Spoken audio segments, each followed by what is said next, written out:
हिमाचल यानी हिम का आंचल। हिमाचल प्रदेश की वादियां जितनी खूबसूरत हैं उतना ही खूबसूरत इसका नाम है और उतनी ही दिलचस्प इसके नामकरण की कहानी भी। ये कहानी एक लंबे संघर्ष की है जिसका साक्षी बना दरबार हॉल आज भी प्रदेश में मौजूद है। कई ऐतिहासिक फैसलों का गवाह रहा सोलन का दरबार हॉल खुद में हिमाचल के नामकरण का इतिहास समेटे हुए है।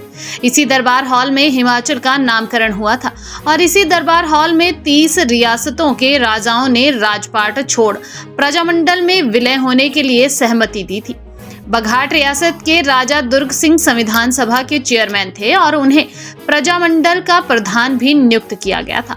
उनकी अध्यक्षता में 28 जनवरी 1948 को दरबार हॉल में हिमाचल प्रदेश के निर्माण हेतु एक महत्वपूर्ण बैठक हुई थी। इस बैठक में डॉक्टर यशवंत सिंह परमार व स्वतंत्रता सेनानी पदम देव की उपस्थिति को लेकर भी तरह तरह की कहानियां हैं। कहा जाता है कि डॉक्टर परमार वर्तमान उत्तराखंड राज्य का जौनसर बाबर क्षेत्र का कुछ हिस्सा भी हिमाचल प्रदेश में मिलाना चाहते थे, किंतु राजा दुर्ग सिंह इससे सहमत नहीं थे। साथ ही डॉक्टर परमार प्रदेश का नाम हिमाचल एस्टेट रखना चाहते थे, जबकि राजा दुर्गा सिंह की पसंद का नाम हिमाचल प्रदेश था। ये नाम संस्कृत के विद्वान आचार्य दिवाकर दत्त शर्मा ने सुझाया था, जो राजा दुर्गा सिंह को बेहद भाया। अंत में राजा दुर्गा सिंह की चली और नए गठित राज्य का नाम हिमाचल प्रदेश ही रखा गया। 30 रियासत के राजाओं ने जब एक स्वर में प्रांत का नाम हिमाचल प्रदेश रखने की आवाज बुलंद की तो डॉक्टर परमार ने भी इस पर हामी भर दी। एक प्रस्ताव पारित कर तत्कालीन गृह मंत्री सरदार वल्लभ भाई पटेल को मंजूरी के लिए भेजा गया। सरदार पटेल ने इस प्रस्ताव पर मुहर लगाकर हिमाचल का नाम घोषित किया। आज हिमाचल के लिए ये बड़ा ऐतिहासिक दिन है। आज के दिन ही हिमाचल प्रदेश का निर्माण हुआ था 1948 में।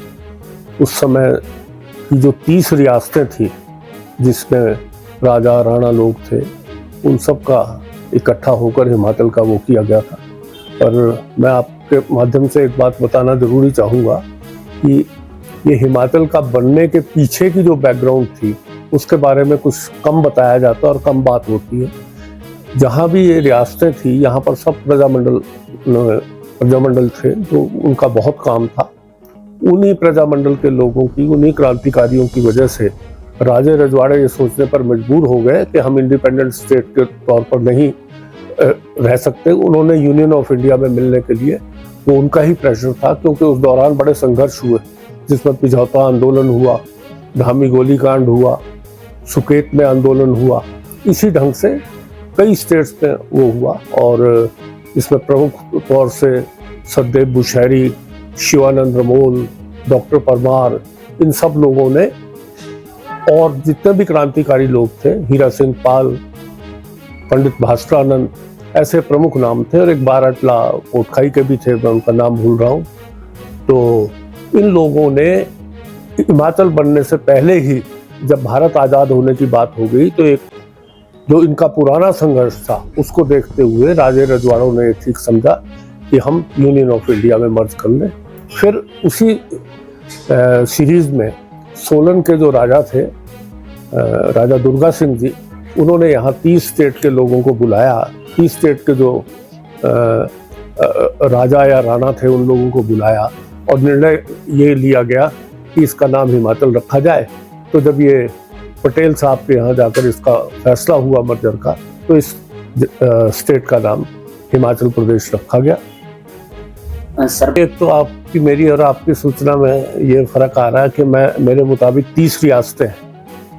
तो एक वो, दूसरा ये है कि जो आप बिल्डिंग की बात कर रहे हैं, दरबार महल इसको कहा जाता था। आजकल इसमें सुपरिंटेंडिंग इंजीनियर का ऑफिस है। तो आप ये बिल्कुल सही बात कह रहे हैं कि इस जो बिल्डिंग की है वो हालत ठीक नहीं है। तो काफ़ी प्रयास किया कुछ लोगों ने और हम भी उसके समर्थक रहे हैं कि इसको जो है वो हेरिटेज प्रॉपर्टी डिक्लेयर कर दिया जाना चाहिए और इसकी जो देखभाल है वो सरकार करे। और अगर यहाँ पर कोई म्यूजियम भी बनाया जा सके जिसमें बघाट स्टेट के टाइम वगैरह की कोई चीज़ें रखी जा सके, जो भी उपलब्ध चीज़ें हैं, तो ये आपकी बात सराहनीय है कि इसकी देखभाल जरूर होनी चाहिए इस बिल्डिंग। हिमाचल उससे भी ज़्यादा विकसित हुआ है। जो राजाओं का समय था, राजाओं के समय में भी बहुत कम राजा लोग ऐसे थे जो पब्लिक के प्रति पूर्ण रूप से समर्पित थे। ज़्यादा राजाओं का करैक्टर भी वैसा ही था जैसे अंग्रेज़ों का करैक्टर था कि वो पब्लिक को लूटते। जैसे यहाँ आम था कि राजा लोगों से बेगार कराते थे, काम करवाते और उसके बदले में कुछ नहीं देते थे। ऐसे ही हमारे यहाँ तो ये हुआ कि अच्छे शिक्षण संस्थान खोले गए। उस जमाने का ये Victoria Dalip government high school भी है। यहाँ बड़े बड़े लोगों ने दूर दूर से, किन्नौर तक से, पूर्व स्पीकर थे ठाकुर साहब नेगी, वो भी स्कूल के पढ़े हुए। पर कई जगह ये हुआ कि ना कोई ज़्यादा तरक्की हुई, और कई स्टेट्स पे जहाँ जहाँ राजा जो थे उन्होंने उस समय भी तरक्की की थी। पर अब तो आप ये देखिए कि कितने एजुकेशनल इंस्टीट्यूट खुल गए, कितने हॉस्पिटल खुल गए, कितनी सड़कें बन गई हैं। तो उसके मुकाबले में तो बहुत ज़्यादा तरक्की हुई। उसका श्रेय हम ज़्यादा जो है हिमाचल निर्माता डॉक्टर परमार को देते हैं कि उन्होंने एक सोच बनाई, और इसी नाते आज हिमाचल प्रदेश का जो विकास है वो एक मॉडल स्टेट बन गई है सारे हिंदुस्तान के हिली स्टेट्स के लिए। उसमें एक स्टेज में डॉक्टर परमार या कुछ लोगों के दिमाग में एक बात ये भी थी कि जो उस जमाने की 30 वो थी रियासतें, उसके अलावा भी इसके साथ कुछ, जैसे टिहरी गढ़वाल का कुछ एरिया मिलाने की या टिहरी गढ़वाल को भी मिलाने की एक प्रपोजल कुछ नेताओं के दिमाग में थी। मेरा आग्रह, मैंने आपसे पहले भी आग्रह किया कि ये इस मामले में कुछ लोगों ने पहले भी प्रयास किया है कि इसको हेरिटेज बिल्डिंग डिक्लेयर कर देना चाहिए। जब हेरिटेज बिल्डिंग ये डिक्लेयर कर दी जाएगी, और हिमाचल प्रदेश की सरकार के पास तो है ही, उसको तो टेक ओवर करने की जरूरत नहीं है, तो इसका संरक्षण किया जा सकता है। और इसमें हिमाचल क्या विशेष रूप से जो पुरानी हमारी बघाट स्टेट थी उससे संबंधित जो भी इतिहास है, कोई दूसरा चीजें हैं, उसका म्यूजियम बनाया जा सकता है। हिमाचल का कहना बिल्कुल ठीक है।